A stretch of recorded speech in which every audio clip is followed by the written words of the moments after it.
is Hidden Killers with Tony Brueski. Here now, Tony Brueski. There's something quietly unnerving about a murder trial just hitting the brakes. Not because of a bombshell witness or flipping the script or a forensic report suddenly rewriting the timeline, but because of the very machinery of justice that has to stop and ask, can this man even stand in the room and face what he is accused of? That's the spot we're in right now with Brian Walshe. Just 2 weeks shy of jury selection in Norfolk Superior Court, Judge Diane Fournier dropped the hammer this week. Trial delayed. Walshe headed straight to Bridgewater State Hospital for a 20-day psychiatric evaluation to nail down one razor-sharp question. Is he competent to stand trial? This guy, remember? Anna Walshe, his wife, dead New Year's Day a couple of years ago. Then all the Google searches. Remember the Google searches? Yeah, he's the one with the Google search. The bad. How to do this, how to do that, how to inherit, how long to inherit, every which way to dispose of things. Yeah, he's that guy. I couldn't have possibly done it. There's, literal fluids in the basement that weren't just bought at Home Depot. He did buy a bunch at Home Depot, but fluids from Anna. It's not about guilt or innocence. It's about the shadows of that New Year's morning 2.5 years ago. It's about whether in his moment or in this moment, he can wrap his head around the charges, talk strategy with his lawyers, and step into the box without the whole thing crumbling on appeal. And that's important. People go, well, they didn't put it, try him. Well, appeal is a big thing. You don't want to have this drag on for decades. Not in anyone's interest. So if it means an extra 20 days and we're going to slow this down a little bit, if that saves us 3 or 4 years, then so be it. We're not good as human beings at going, what's going to be best for us in the long run? No, we're very much now. That's not always the best case scenario. It's never usually the best case scenario, and it certainly isn't in the legal system. The original start date of October 20th, well, it is pushed indefinitely. The competency hearing is locked in for October 27th, and a final pretrial conference that was queued up for Tuesday, it's bumped just like everything else. It's not a curveball out of nowhere. It's the kind of pause that the system builds in to protect its own integrity, rooted in that old Supreme Court benchmark from Dusky v. United States back in 1960, where the bar is clear.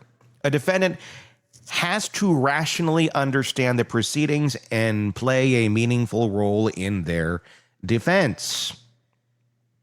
Is this a scheme? Is he acting? Could be.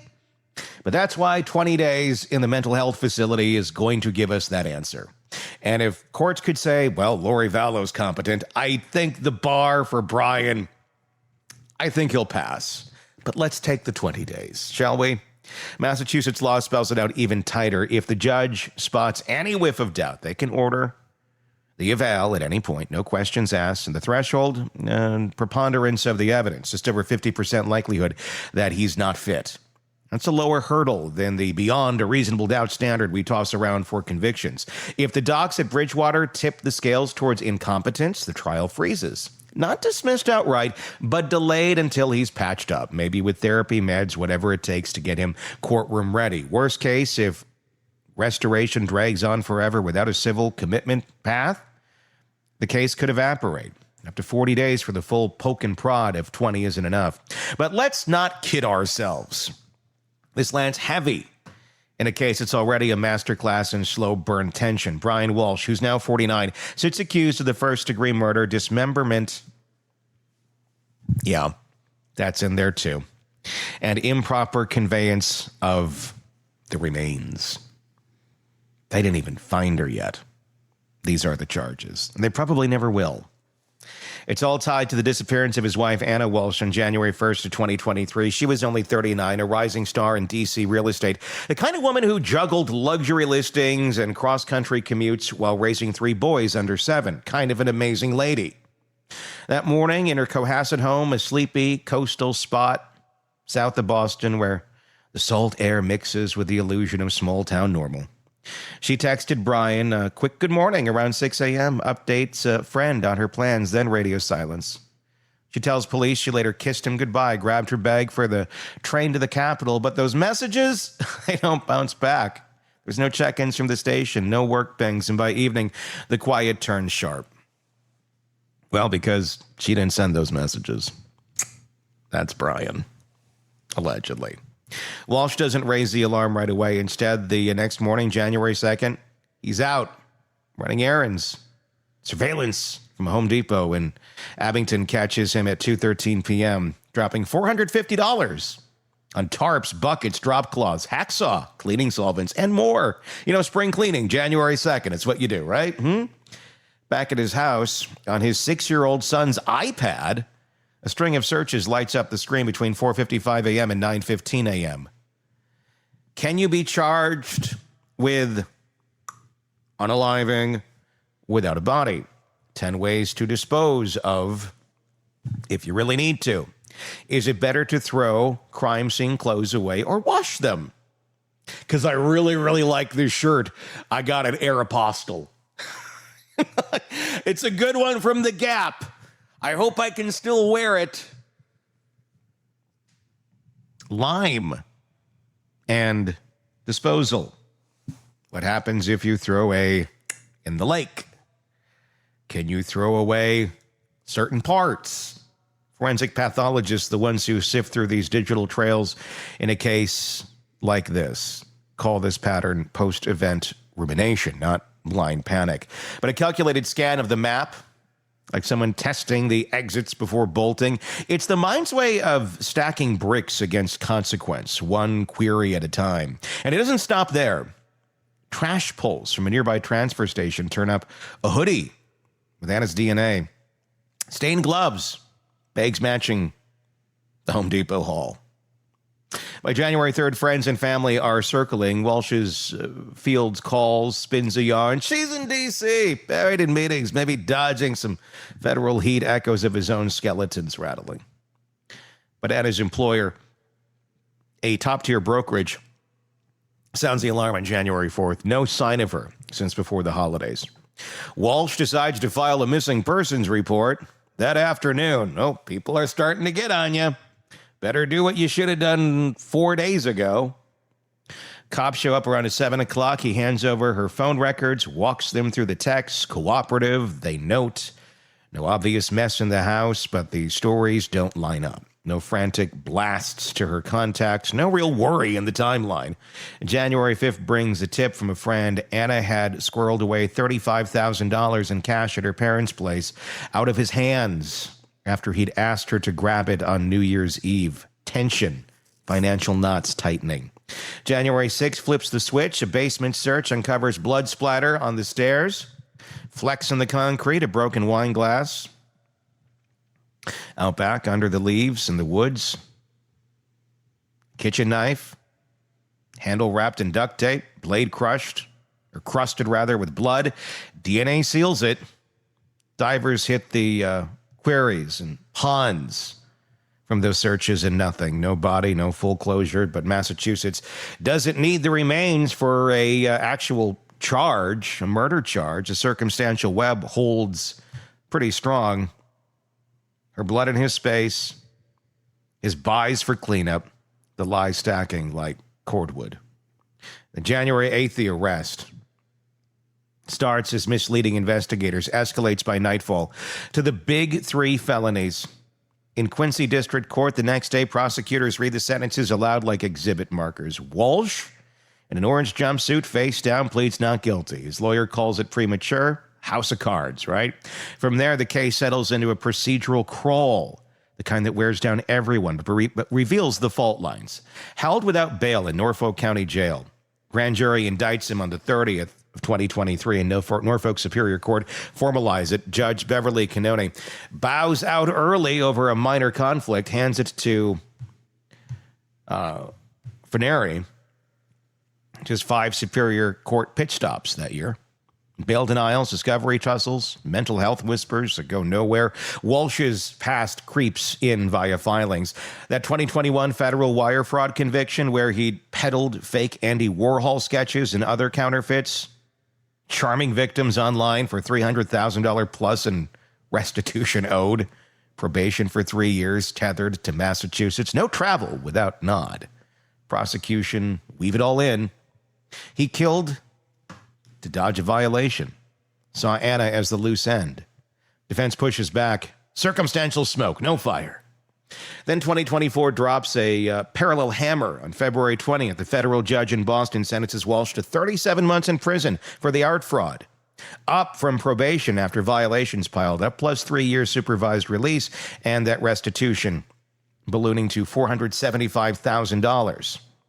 It is a separate beast, but the overlap stings. Deception as the through line. From canvases to covenants. Murder case, idols, more. Continuances from experts, phone data scraps, and his colleagues, printer affidavits, driven, dressed, sharp the last day. Phone always humming. Her family, Serbian immigrants who fled the Balkan Wars, speaks in measured heartbreak. Father Nenad says she was our spark, the one who chased dreams across oceans. And her brother David said, stepping up for the boys, now 8, 6, and 3, fielding the unanswerable whys. Fast forward to 2025 and the docket finally hums. Motion stack defense clause for records on State Trooper Michael Proctor, the lead investigator, canned in the Karen Reed acquittal fallout. Text biases the works. They're looking for it. They're hoping it could taint here too. They argue even if his fingerprints are light, prosecutors parry. Minimal role. They move along. Filings fly on bad act evidence. Fraud, as for a Binnen backstory. Witness statements from Anna's friend Tracy Minor curbs the opinion testimony. Trial set for October 20th. Jury pool summoned. Witnesses braced, and a change of venue. Bid flops, and the media buzz was too hot. Jail conditions too dicey, they claim. The momentum crests. Then on September 11th of 2025, Norfolk County Jail, at 9:55 p.m., the lights out in the pretrial pod. An inmate lunges at him, stabs Walshe in the head and neck. Non-life-threatening per the sheriff's office, but enough for an overnight haul to Beth Israel, Deaconess in Boston. Patched him up. He's back by dawn. No charges on the attacker. Chalked as isolated, but for the defense, it's dynamite. Affidavits start rolling in. They hit very hard on what was left. The years in custody already fraying nerves. Now this trauma tipping him into withdrawal and disorientation. He's not eating, not sleeping. They swear, can't strategize, can't focus. Add in the late-breaking DNA. Retests from the state. Potential Proctor bombshells still buried. And the venue gripes. It's a cocktail for doubt. The judge doesn't spill why the flags were waved. Law shields that. No public autopsy of the trigger. Could be courtroom vibes, though. Erratic nods, scattered talk, a blank stare at counsel, or the filings alone sufficed. Either way, she acts on the motion because the statute green lights it. Prosecutors don't fight the evaluation. They just nudge. They keep the pretrial wheels turning where you can. But once the order hits, well, medicine trumps law. Walshe ships out to Bridgewater that day. A fortress, a forensic hospital, 100 beds of high security, psych care for the courts. No fluffy couches here. Teams of clinicians, psychologists, all drilled in their dance between mind and mandate. They'll run the gauntlet, interviewing, probing, orientation, cognitive batteries for memory and logic, hypotheticals on plea deals or testimony, screen for faking it too. Malingering, a red flag in these spots, caught by inconsistencies and symptoms. Underlying culprits, trauma from the stab, custody crush, maybe echoes of fraud, stress, or mental fractures, not the crime sanity or the crime's sanity. That's a separate insanity plea. Miles off. Just today's fitness. It's rigorous. Because the fallout is very brutal if they botch it. Plus a fogged defendant to trial. Push him there? Well, it's a constitutional foul and reversal bait. If you let incompetence slide, victims' families twist longer in limbo.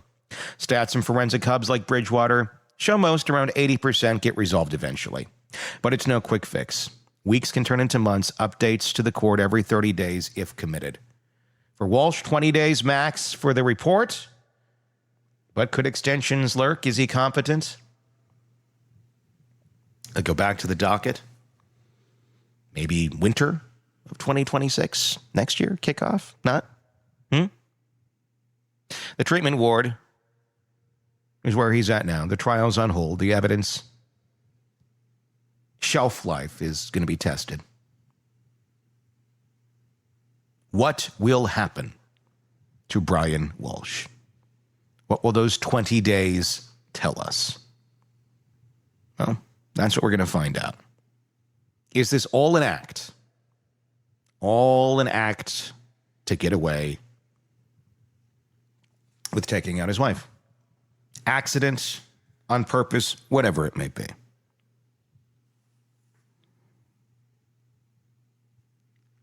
That's the question. We'll find out. The clock is ticking. We're more than 20 days in. Tell me what you think's going to happen in the comment section on YouTube. If you're not already there, just search Hidden Killers with Tony Brueski to find us. Until next time, I'm Tony Brueski. We'll talk again real soon. Want more on this case and others? Then press subscribe now and don't miss a moment of true crime coverage from Tony Brueski and the Hidden Killers podcast.